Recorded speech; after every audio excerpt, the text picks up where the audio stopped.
Banjir dan macet, dua masalah yang tak pernah selesai di Jakarta. Segala upaya dilakukan, terakhir ratusan villa dibongkar untuk mengembalikan fungsi puncak sebagai daerah resapan air. Untuk membahas hal ini saya akan berbincang dengan Wakil Menteri Pekerjaan Umum Hermanto Dardak.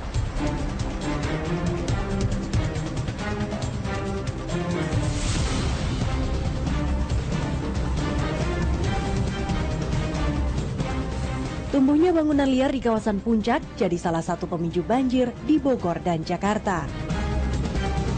Berdasar penelitian satelit, Kementerian Pekerjaan Umum lansir sekitar 786 titik bangunan menyalahi aturan, baik dari peruntukan maupun izin. Beberapa waktu lalu sebagian dari villa liar tersebut dibongkar aparat Pemda Bogor. Penertiban villa liar di kawasan Puncak memang tidak semudah membalik telapak tangan. Meski sudah dilakukan sejak beberapa tahun silam, namun penertiban tak pernah bisa dituntaskan. Tebang pilih dari aparat dan perlawanan dari pihak tertentu membuat masalah ini seperti benang kusut. Ya, dan saat ini saya sudah bersama dengan Wakil Menteri Pekerjaan Umum Hermanto Dardak. Pak Hermanto, ini kalau kita bicara soal data Kementerian Pekerjaan Umum, ada 786 bangunan yang dinilai menyalahi aturan. Ini semuanya villa atau bagaimana sebetulnya Pak Hermanto? Bangunan-bangunan perumahan lah yang banyak ya, perumahan itu yang tentunya diidentifikasi ada yang peruntukannya tidak benar dan juga sebetulnya itu lebih kepada yang tidak mempunyai izin. Iya. Jadi yang tentunya karena nggak mempunyai izin jadi dilakukan pembongkaran itu ya. Oke, nah ini dari 786 itu Pak Hermanto, yang tidak punya izin ini berapa banyak sebetulnya? Ya pada pokoknya itu sebetulnya itu yang memang lebih tidak mempunyai izin dan lokasinya tidak sesuai. Lokasinya tidak sesuai. Nah, artinya kan kemungkinan ada yang juga yang lokasinya tidak sesuai tapi memang ada izin. Nah ini yang memang masih dievaluasi juga ya. Apa kemungkinan solusinya Pak? Ini kan jelas-jelas sudah menyalahi peruntukan, tapi dia memiliki izin. Artinya dia sah untuk berada di sana. Ya tentunya ada di undang-undang ya, bahwa kalau memang izinnya sudah ada dan itu legal ya, tentunya ada gimana proses untuk menyesuaikan tadi. Tapi kalau jelas-jelasan lokasinya memang tidak sesuai dan tidak mempunyai izin, ya itu yang paling tegas kita tidak ada kompensasi bagi mereka ya. Kalau bagi mereka yang sudah memiliki izin tapi juga menyalahi peruntukannya, nah ini akan diberikan kompensasi seperti apa? Ini akan ditentukan nanti di dalam regulasi zonasi. Jadi kita harapkan untuk Kabupaten Bogor mereka punya rencana detail tata ruangnya sehingga lebih tegas lagi untuk membandingkan antara kawasan yang peruntukannya seperti apa dan sekarang digunakan untuk apa. Tapi yang sekarang tegas dilakukan tentunya nggak punya izin dan tidak sesuai. Berapa lokasinya. banyak yang nggak punya izin sih Pak? Menurut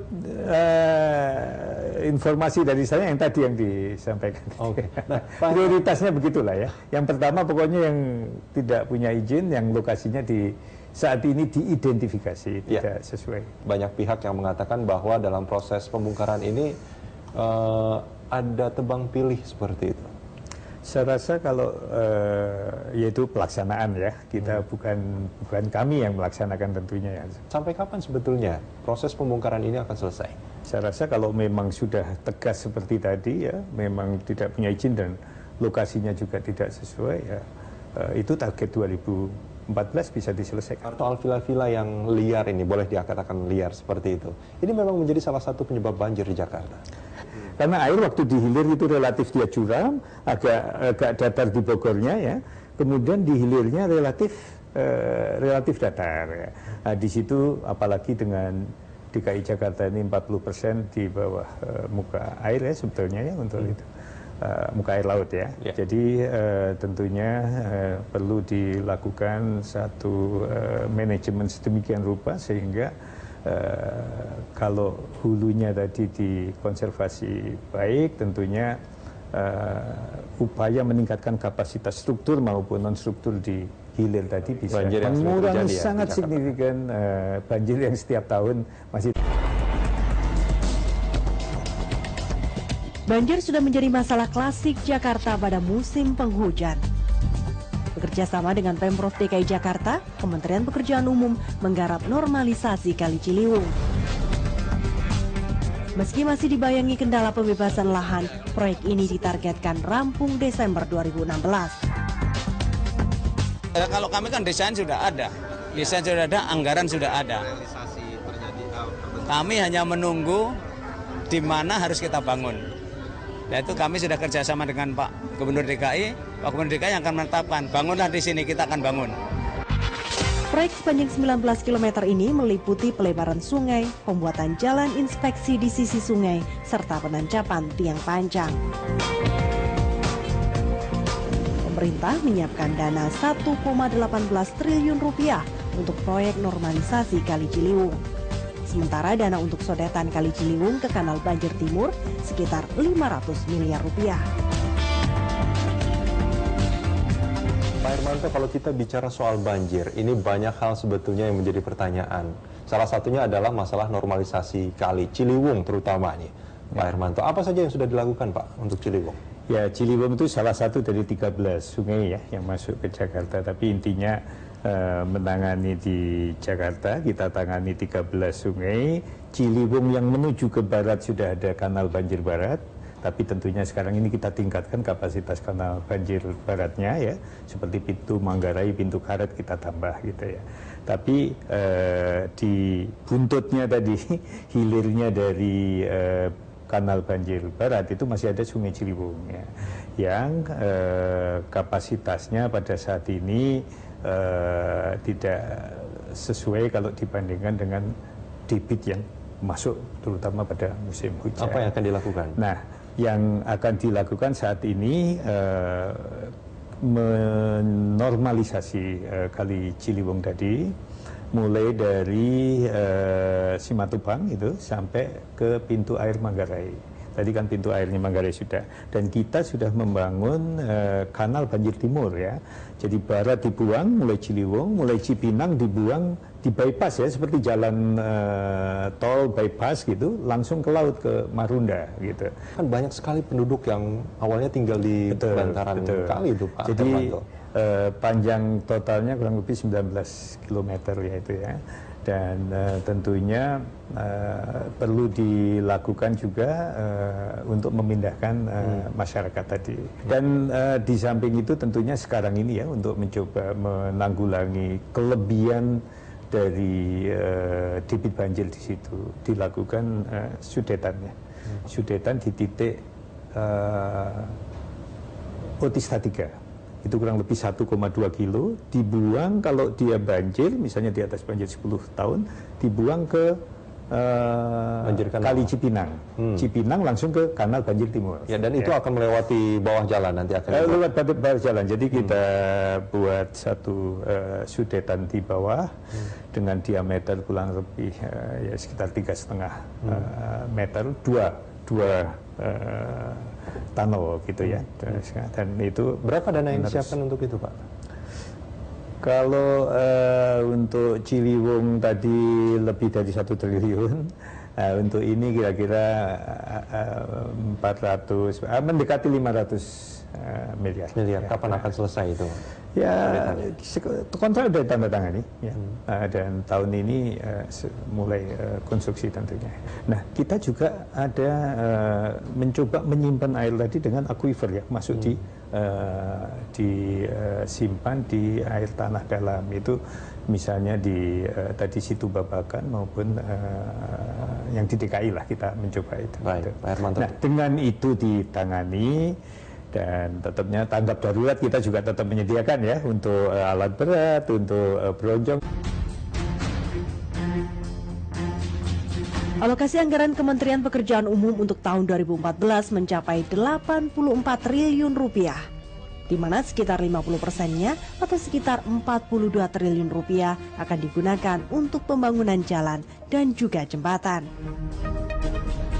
Dari total anggaran 2013 sebesar 84 triliun rupiah, penyerapan anggaran di Kementerian Pekerjaan Umum sekitar 91,63%. Kementerian mengklaim kurang signifikannya penyerapan anggaran dibanding tahun 2012 lalu karena adanya tambahan dana APBNP yang cukup besar di akhir tahun untuk pembenahan infrastruktur jalan. Kalau soal kemacetan Jakarta sendiri, Pak Hermanto, apa langkah yang akan dilakukan oleh Kementerian Pekerjaan Umum? Ya, kalau kita melihat Jakarta itu kita seperti juga air, kita nggak bisa melepas dari Jabodetabek ya. Jakarta, Bogor, Depok, Tangerang itu sebagai metropolitan, bahkan megapolitan lah ya kita sebut, karena penduduknya kan sekarang sudah mendekati 30 juta. Ini adalah megapolitan yang nomor 2 terbesar di dunia setelah Tokyo, Yokohama. Ya, dengan penduduk itu. Nah, tentunya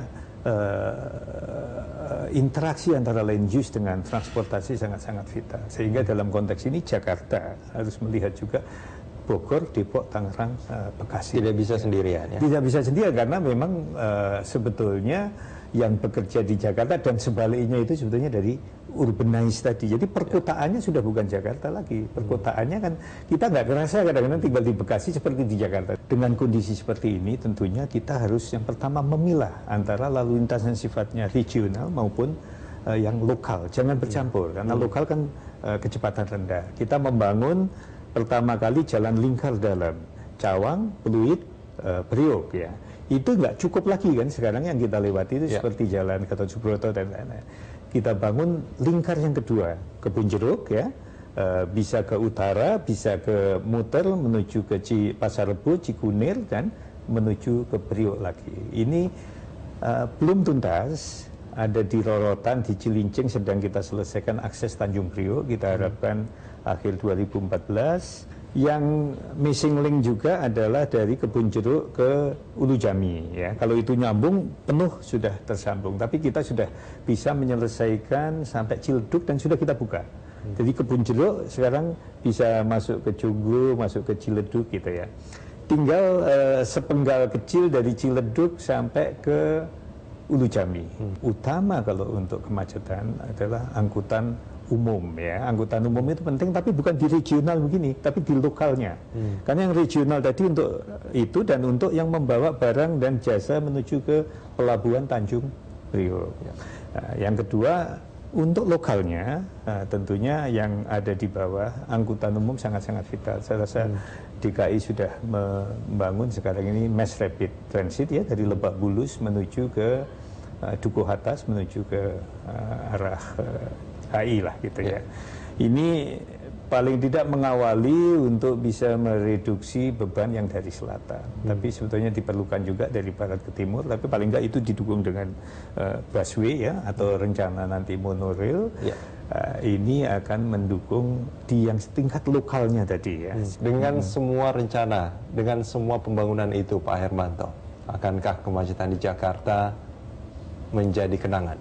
Saya rasa akan turun signifikan, tapi tetap kita punya rencana jangka panjang ya, Cilamaya. Itu sangat penting, pelabuhan ada di timur, untuk memecah supaya pusat kota Jakarta akan signifikan berkurang. Airport juga penting untuk ada di timur, karena terlalu semuanya masuk menuju ke Soekarno-Hatta ya? Soekarno-Hatta, tentunya kita berat untuk bisa kompetitif ya. Baik. Pak Hermanto, terima kasih banyak sudah bersama kami. Terima kasih Mas Rudi.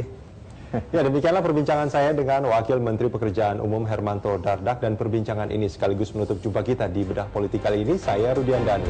Sampai jumpa.